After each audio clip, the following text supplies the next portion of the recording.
and welcome to a special edition of PoldarkDish. I'm Marlise. And I'm Elyse. And we're the Cornwall Cougars. Rawr. Today we're going to be doing a special mega mini recap of Poldark Season 1. And then we're going to come back and talk about all our favorite parts. I know what parts I like. We're also going to talk about everything we're looking forward to in Season 2. Stay with us until the end because we have PoldarkDish quests with lots of great prizes. Yes, it's going to be awesome. So grab a hold of your syllabubs and your teacups because here we go with 8 mini recaps of Poldark Season 1. It's 1783 and Ross Poldark has just returned home from the American Revolutionary War. Sporting a scar down his left side which does nothing to affect his smoldering good looks. Ow! But all is not how he left it in Cornwall, England. His father has died. His estate in Nampara is in ruins. And his true love Elizabeth is betrothed to another. 2. His boring and not nearly as hot cousin, Francis Poldark. Ross arrives home to Nampara to find his father's lazy-ass servants, Judd and Prudy. The villagers are thrilled to see Ross return. Who wouldn't be? But the village is in shambles since his father's death. They offer to help him and get the land back in order. But he can't pay. I'd work for free. Ooh, Cornwall Cougar. Go team. We want Ross, yes we do. We want Ross, how about you? Rawr. Ross tries to get help from the bank. But the property is mortgaged to the hilt. Conniving George Warlegan and his uncle are plotting to get Ross on their side. Ross takes to the estate with a hammer, a shovel, and rippling biceps. Body by Bowflex. Yum yum, give me some. Ross and Francis check out the mine. Francis wonders why Ross hasn't RSVP'd to the wedding. Francis won't shut up and explains that he never meant to fall in love with Elizabeth. So Ross shoves him into a pool of water. Francis can't swim! Yay! Oh, he pulls him out. Aww. At the reception, Elizabeth corners Ross. And Elizabeth says it was her own decision to marry boring Francis. It's market day and Ross decides to sell his father's watch. He saves a cross-dressing street urchin. And her shaggy dog from a dog fight. She's a runaway named Demelza. Her father beats her and she's not going home. So he decides to take her under his wing. I'll take a wing and a thigh. Finger licking good. Ross brings Demelza home. Judd and Prudy aren't happy. She'll be seething with crawlers. Tin right. Tin fair. Tin fit. Tin proper. So Ross gives her the 18th century spa treatment under the pump. Ooh, I want to go to that spa. Get my back. Money arrives from Uncle Charles. It's a payoff to get Loverboy out of Dodge. So Ross goes to see his uncle and only finds Elizabeth. He asks her if all of their promises meant nothing. There's nothing for you here, Ross. I love boring Francis. Cleaned up Demelza's looking mighty pretty. Her father and his minor thugs pay a visit. Outside, Camp Poldark is beating the tin out of the Ulugan miners. But Ross's men prevail. Woo! Demelza is hiding in the liquor cabinet. She overhears Ross saying that she's more trouble than she's worth. She decides to hit the road, but Ross finds her and throws her over his saddle. Like a man. Elizabeth comes to ask Ross to stay. She says everything that matters to you is in Cornwall. Like me. Ross says, don't worry, I'm going home. Home to Nampara. With Demelza. Let the love triangle begin. We want Ross, yes we do. We want Ross, how about you? Rawr. Demelza's giving herself a cold bird bath while Ross watches. A body must scrub herself raw as a buttock of beef to please her master. Ooh, I'd like to scrub that beefy buttocks raw. Judd and Prudy are chillaxing. While Demelza does all the dirty work. Meanwhile, Ross is scoping out Will Leisure. He offers Francis a chance to team up. Ross is going to go to his banker for the investors. He wants it to be a Warlegan-free zone. Verity asks Ross to escort her to a ball at the assembly room. Like the ball at Netherfield, all the women oogle Mr. Smoldar. Miss Teague in a dangerously low-cut dress flashes the girls at Ross. Are you fond of dancing, Mr. Smoldar? I fear I possess few of the refinements of polite society. Verity has an admirer. It's Sea Captain Andrew Blamey. Would you like to see my sketches? Is it rigging? I think I love you. I think I love you. May I speak to your father? Oh, I wish you would. I have a dark secret. It doesn't matter. I don't want to rush you. Rush me? My biological clock is ticking like this. Rattled and randy, Ross runs to the arms of Cornwall's busiest hoe. May I be of service, my lord? There's only one service I require. Ka-ching! Ring me up! No charge. On the house! Buy one, get one free. Gift was purchased. All sales final. Please come again. Demelza's picking flowers and Ross rides up. After his lusty encounter with Trampy Margaret, he feels a little dirty and needs to take a dip. A skinny dip, that is. Naked. Hot pot alert. Oh, this is so wrong. Wait, why? You have mine. Oh, sorry. Oh, whoop, there it is. That's what I'm talking about. There's a family crisis. Elizabeth frantically pays a call on Ross. Ross thinks she's there to reclaim their love. And admits she made a huge-ass mistake. But it's Ross that's mistaken. They're all up in arms over Verity. The captain's been secretly courting her. Verity tells Ross that Captain Blamey didn't murder his wife. It was an accident. And they love each other. Ross allows them to rendezvous at Nampara. Miss Teague and her pushy mom pay Ross a call. Pimping out her own daughter. One need only taste her syllabubs to know their own succulence. She needs to get her syllabubs out of Ross's face. He has no interest in her syllabubs. Your syllabubs are wasted here. Did I mention the syllabubs? The password is syllabubs. I'll play. Blancmange? Syllabubs. Charles and Francis come to see Ross. They know that Verity's been secretly meeting the captain. Francis puffs up his chest and confronts the captain. But the captain smacks down Francis. Somebody get my dueling pistols. Outside. They aim. They shoot. They fire. Francis goes down. Of course he does. As Francis fights for his life, Verity can no longer see fit to go with the captain. they say their goodbyes. Poor Verity. Just before they carry Francis home. Elizabeth drops the bomb on Ross. I'm with child. And you know what that means? She's been Poldarked. And not by Ross. Ross turns his attention towards Will Leisure and Demelza. She ain't going nowhere. And neither are the Cornwall Cougars. Rawr. Hot bottle alert! Yum, yum, gimme some. Will Leisure is open for business. The miners are thankful to Ross for giving them jobs. Prudy's broken her wing and is no longer fit to cook victuals. Ross learns that young Jimmy Carter has been poaching. Oh, the Poldark poacher! Exactly. Demelza's learning that a way to a man's heart is through his stomach. She's making a pie filled with love. At Jim and Jenny's wedding, the preacher tells Ross he should think about settling down. Elizabeth is in labor. Ross receives the birth announcement and has to make the obligatory visit. At the baby toast, Uncle Charles has a heart attack. Ginny is frantic. Jim is poaching again. So she runs to Demelza to ask for Ross's help. But Ross isn't home, so Demelza goes snooping through his office. And she finds this gorgeous blue gown that's just her size. Jim is busted and hauled off to jail. So Ross is riding into town to try to save young Jim. Demelza's father pays another visit. She has one day to make it right with Poldark or she's coming home. Back at the house, Demelza can't stay away from that blue gown. She's saying her goodbyes to the house as Ross comes home. But when he sees her, he flips out. Take it off, he says, or go back to your father. She begins to cry. So he kisses her. They kiss. What? They kiss! Ross orders Demelza to go to bed now. So misunderstanding, she does. Why, Demelza? Whatever are you doing in my room? Will you untie my dress, sir? It unfastens down the back. Why, certainly, madam. However did you get it on alone? Oh, I can get it on. I just can't get it off, if you know what I mean. You know what they're saying about us, don't you? If we behave like this, it will all be true. But let it be true. It's true. It's true. Ross tells Judd it's time to harvest the barley fields. Hot butler! He can scythe my fields anytime. Up one scythe and down the other. One scythe fits all. Scythe does matter. Elizabeth arrives like a wet blanket and Ross has to put his shirt back on. Demelza enters like a hot mess carrying a bunch of cornflowers. Suddenly, Elizabeth catches their glances to each other. Ross goes looking for Demelza, but she's gone. She's on her way back home. She can no longer be his servant. Which means She must be his wife! Oh, looks like the Cornwall Cougars are going to a wedding. Woo!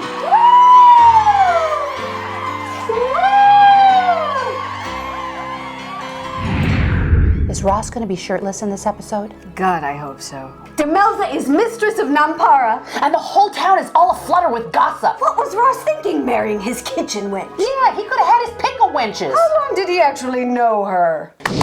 Welcome back to Ye Olde Newlywed Game. We asked our couples, where's the strangest place you ever made whoopee? Ross? In my mother's green dress.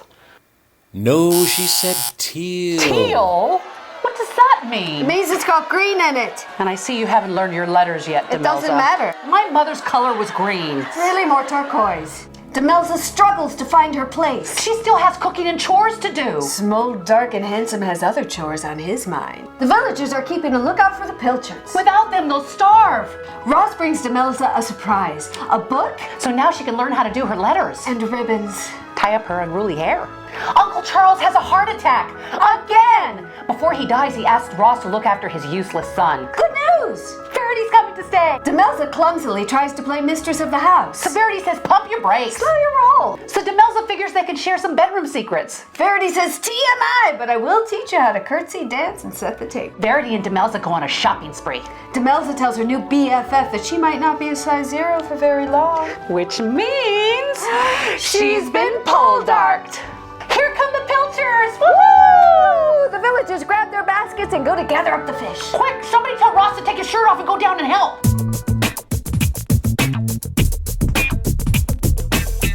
Wheel Leisure is not striking copper. It looks like it's going to be a dismal Christmas. The Numpara Poldarks have been invited to have Christmas with the Trentwood Poldarks. Demelza's anxious. She's going to be sick. Aunt Agatha makes the girls sit together to see how they measure up. Oh, no, she didn't. Ooh, tacky. Demelza's first party frock arrives and she's so excited. Ross tells her, don't blame yourself out for this crew. It's open mic night at Trentwood. Syllabubs forces Demelza to get up and sing. And she knocks it out of the park. And wins Ross's heart, as if she hadn't already. He's grown accustomed to her face. Merry Christmas, my love. He said love! Ah! Just in time for Christmas, Will Leisure hits copper. Ross finally tells Demelza that she's more than just a distraction. Then, Demelza gives Ross his present. She's got a little Christmas bun in the oven. Looks like the Cornwall Cougars are gonna start knitting baby booties. Yeah! Woo! Ooh, there's a new doctor. Doctor who? No, Dr. Eye Candy. Sweet. Ross's war buddy, Dr. Dwight Ennis, arrives. Hello, Dr. Eye Candy. He's the one who made sure Ross's face was Poldark and handsome. Dr. Eye Candy has come to Will Leisure to do a study of mind diseases. I've already got a mind disease. He's mine. No, he's mine. Mine. Mine. Mine. Mine. Mine. Mine. Mine. Mine. Mine. Mine. Mine. Mine. I want candy. Dr. Candy. Demelza is ready to pop. She's the flattest chested pregnant woman I've ever seen. The Cornwall community players have come to town. At the matinee, Demelza starts experiencing labor pains. Ross stays for the second act while she goes back to Numpara. Suddenly, Demelza goes into labor. It's a girl! Woo! Baby Julia Grace Poldark is born. Ah. At the baptism, Ross checks out both his ladies. Elizabeth and Demelza. As different as night and day. Verity says, perhaps you'd like them both. Dr. Eye Candy says he envies Ross's life. Ross finds out that Choke sold his shares in Will Leisure to Warleggin. And now more investors want to sell. Shakespearean hussy Karen Smith has eyes for Mark Daniel. She's looking for a sugar daddy. Verity stares at Blamey's etching. She hasn't forgotten the wife-killing captain. Ross is off to raise money to buy out his investors. I know. Take your shirt off. That'll raise lots of money. To raise money, Ross could mortgage Numpara. Or take your shirt off.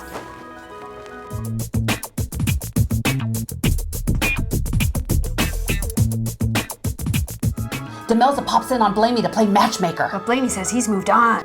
It's auction day for the mines. Everything goes for half its value. Ross and Demelza get invited to Warleggin's house party. Demelza can't wait to bling herself out. But Ross says it ain't that kind of party. He's going alone. Demelza arranges for an impromptu meeting between Verity and Captain B. But Verity says, oh no, you better don't. In the streets, the miners riot. All hell breaks loose. But Blamey decides this is the perfect moment to pledge my love. Please hear me out. I thought you were married to your ship. But you are ever so much snugglier. I cannot. The miners are looting and corn is going for free. Although I do love corn, I've been waiting for years and years. I cannot bear it. How are we to endure it? The parting, the hurting. No, never the parting. What about the hurting? There might be some hurting. I do have an anger management problem. It doesn't matter. I love you. I love you. We'll have a life filled with love. And corn. Ross tells Demelza that Verity's life is about to change. Francis lost it all at the table. Grambler! He gambled away Grambler! Feeble Francis has to face the miners at Grambler. And tell them what a loser he is. It's 12 noon and Grambler is closed down. Resurgam. What does that mean? I shall rise again. Will they?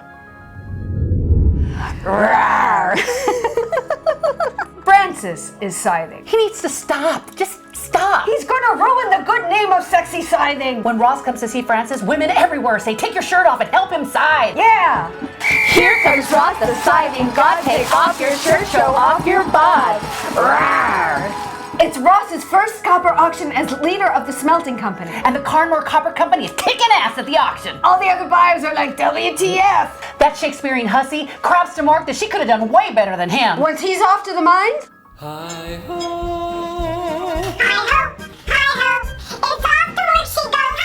Hi-ho is right. That hoe climbs up a high ladder. And throws herself off. Ooh, you mean she's gone? Nope, she wants to be swaddled in bandages by Dr. Eye Candy. In town, Miss Syllabubs tattles on Verity to Ross. She spills the beans that Verity's been secretly seeing Captain B. Dr. DeWhiteful is patching up the Shakespearean hussy's boo-boo. Demelza tells Ross that they've been invited to the ball. But all he wants to do is make out. Ross says that word on the street is that Verity has been hooking up with Bad News Blamey again. He wonders how that happened. She's just thinking, shut up and kiss me Before I get in trouble. There is a fever at the jail. Dr. Eye Candy and Ross head over to help. Ross and Ennis finagle their way into the prison. And they find young Jim at death's door. Poor Jim Carter dies despite heroic efforts to save him. Poor Jenny's distraught. To avoid spreading disease, Ross must burn all his clothes on the beach.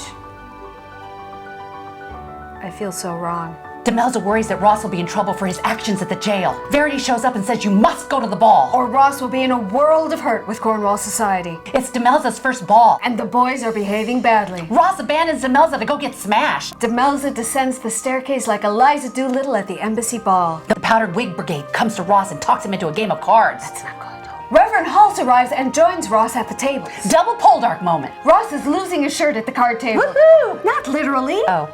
In the final hand, Ross uncovers that Sanson's been cheating all along. They fight. Ross takes him down. And Sanson's wig goes flying. Oh no. In the morning, as they're leaving, Ross finds out that Sanson is Warlegan's cousin. Ruh-roh, faux pas. At Jim Carter's funeral, Ross is sober for the first time in days. Demelza tells him to stop fighting the world. You can only make your small corner a fairer place. Let's start with getting my necklace back. And lay off the sauce. Take off your shirt. Ooh, here comes a Shakespearean hussy. To be or not to be? Not to be. Love notes from Captain Blamey to Verity are being left in a super secret hideaway. They're playing post office Cornwall style. Please, Mr. Postman, look and see. Oh yeah, is there a letter from Captain Blamey? The wife killer don't matter to me. After all, I'm poor Verity. Karen, the Shakespearean hussy, is sniffing around Dr. Eye Candy again. But Mark has his eyes on them. Verity has had enough. Verity is finally shore-side with Captain Blamey. Beaming and planning her nautical-themed nuptials. Fuming Francis wonders who helped the lovebirds to reunite. So the housekeeper blabs. Francis throws a tantrum. Again! The doctor has a new companion. That Shakespearean hussy Karen just can't stay away. She says she's just like the TARDIS. She's bigger on the inside. She's all stretched out from being a hoe. Doctor! Doctor! Yes? Give me the news! What news? I've got a bad case I'm sure that you do. of loving you. You're not going to throw yourself off a ladder again, are you? No pill's gonna cure my ills. Apparently, she hasn't heard of penicillin. I've got a bad case of loving you. Mark's looking for his cheating wife. He catches her doing the walk of shame coming out of the doctor's pad. So he beats her home and he confronts her. She cries and says, the doctor started it. So Mark grabs her and he squeezes her just a little too tight. And breaks that little Shakespearean hussy neck of hers. Oops. The doctor finds Karen's dead body on the floor. Meanwhile, murdering Mark seeks refuge with Ross. Ross is going to help him get out of town before he gets arrested. The Redcoats arrive looking for Mark. So Ross throws him off the scent. Demelza and Garrick are home alone. Dr. Eye Candy comes to the door. Before she can chase him off, and why would she want to? I don't know. Mark shows up. The two men go at each other. So she has to hold him off. Ross helps Mark escape in his boat. Then he runs home and has Demelza get rid of all his clothes. The Redcoats come knocking, so they pretend Nampara's been a riot. Verity and Captain Blamey get married on the Love Boat. Woo! Carnmore is ruined and it's all Demelza's fault. Ross can't even look at her. Demelza wonders, is it forever? He doesn't know. Demelza says she won't be happy until it's all fixed. Ross says you won't be happy for a long time. Here we go. I'm ready. Demelza's lovely voice begins the final episode of Season 1.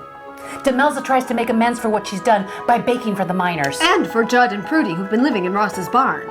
Everyone's coming down with putrid throat, Including everyone at Trent With. but Dr. Choke thinks he's got it handled. With leeches. Ew. Ross is off to the auction to see if he could turn things around for Carnmore. But George Warligan gets the upper hand at the auction. Carnmore is toast. Demelza goes to Trentwith to tend to everyone with putrid throat. Elizabeth must be near death because she's not wearing lipstick. So Demelza says she'll stay and take care of them until girlfriend can get her face back on. Demelza returns to Nampara only to find that she has the putrid throat. And she's given it to baby Julia. Dr. Eye Candy's called, but he can do nothing for them. Demelza's delirious. In her dreams, she sees Ross and Elizabeth together. While Ross prays at her bedside. The doctor comes in with a face that tells it all. Baby Julia has died.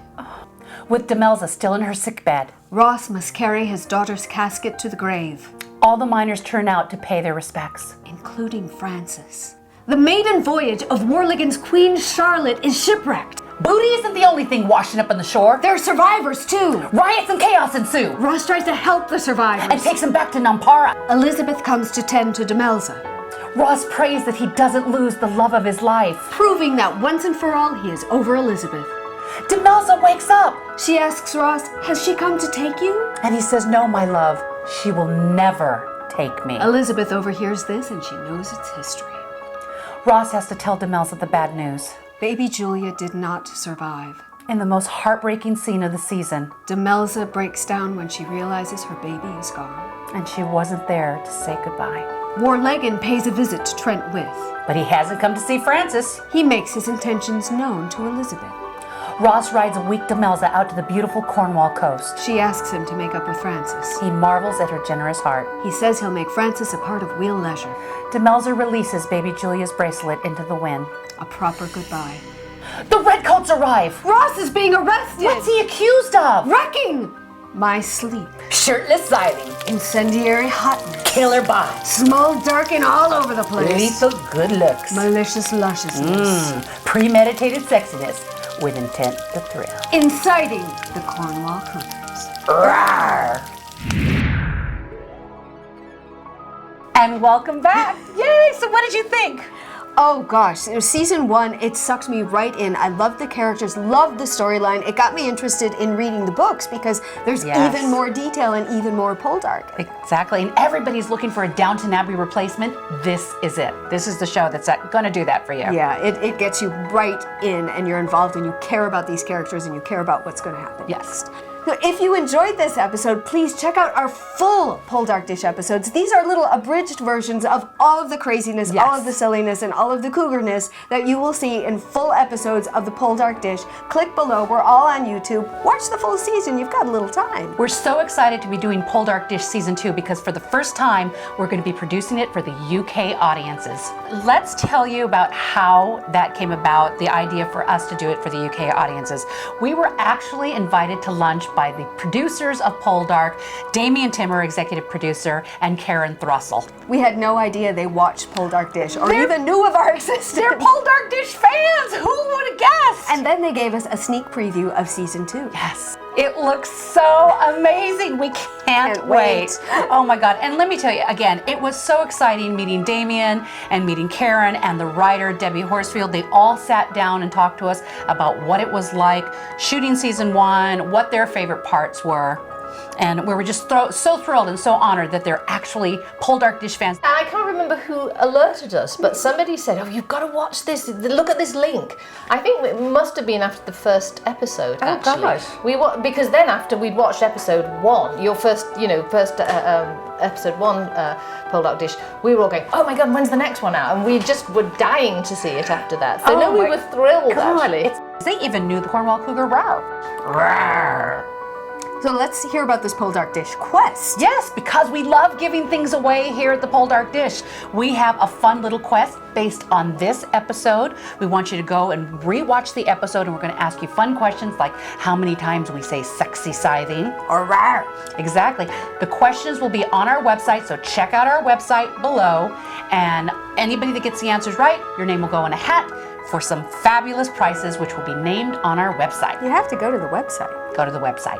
Now, the Poldark Dish wants to be your resource for all things Poldark, but we're all inclusive. So we are going to be cross-promoting and featuring Poldark fan sites. We're going to be Bloggers, There's podcasts. amazing Poldark bloggers and podcasters We want out to there. build a Poldark community for people who love Poldark, like we do. So we're going to welcome everybody here. You could be guests on our show, and we'll be sharing your Twitter accounts and sharing all your social media accounts and all your blog posts, everything. But what do you watch first?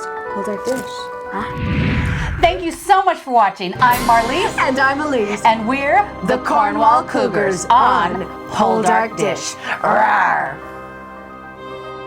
We want Ross, yes we do. We want Ross, how about you? Rawr.